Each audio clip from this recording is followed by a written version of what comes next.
Bangon-bangon na po. Ito, weather update na po tayo ulit. Kasama pa rin ang ating nag-iisang weather tito na laging may panahon. Baka sa'yo, Tito Alvin, magiging mainit pa rin ba ngayong Lunes?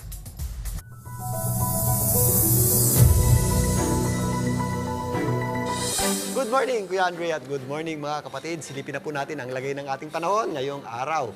Magiging mainit pa rin po sa ilang bahagi ng ating bansa, maliban lang sa mga possible na scattered o kalat-kalat na pagulan. Dulot nitong binabantayan nating low pressure area. Diyan po sa mga areas ng Visayas, sama po dyan ang Mimaropa at ilang bahagi ng Bicol Region, Quezon at area ng Batangas at Cavite. Again, sumisilip naman po ang araw pero medyo mataas po ang ating tsansa ng pagulan dyan. Dulot sa track o extension nitong binabantayan nating low pressure area.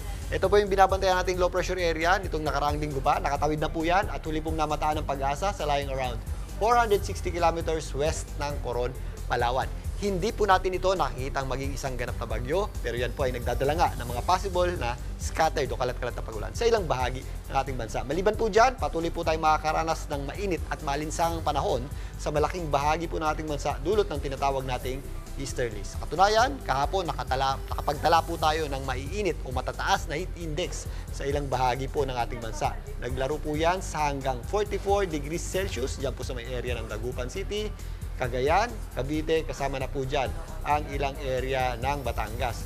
Pumalo naman yan sa hanggang 45 degrees Celsius dyan po sa may area ng Pasay at dito sa Metro Manila, umabot po yan sa hanggang 43 degrees Celsius. Ngayong araw na ito, kung wala po tayong nararanasang mga isolated o localized na pagulan at thunderstorms, magiging mainit at maalinsangan pa rin po ang malaking bahagi ng Luzon na posibleng umabot sa hanggang 43 to 44 degrees Celsius yung ating heat index. Dito nga sa Metro Manila, sa mga lalabas ng bahay, maghanda po tayo dyan ha. 44 degrees Celsius din tayo dito sa Dagupan City, Isabela, kasama na po dyan ang Cagayan. Mataas na heat index pa rin ang ating aasahan.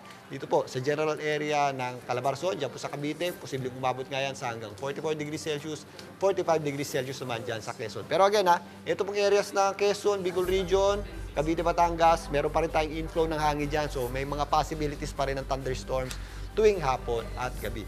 Dito sa area ng Cebu, nagpapakita naman ng ating araw pero medyo mataas din po yung ating possibility ng mga pagulan sa dakong hapon at gabi. Dulot pa rin yan ng ating intertropical convergence zone at ng ating inflow ng hangin para sa papunta dito sa ating low pressure area. Kaya again, maghanda at mag-ingat pa rin po tayo sa matinding init ng panahon, lalong-lalo na sa malaking bahagi po ng Luzon. At yan muna ang ulat panahon natin ngayong araw ng Lunes. Happy Monday po. Muli, ito po ang inyong weather, Tito Alvin, na lagi may panahon para sa'yo. Mga kapatid, Dimples Romana po, kumpletuhin ang inyong umaga ng mga kwentong puno ng inspirasyon. Salubungin po ang bawat araw ng may ngiti at pag-asa. Kaya't mag-subscribe na po at mag-follow na sa aming social media pages ng News 5.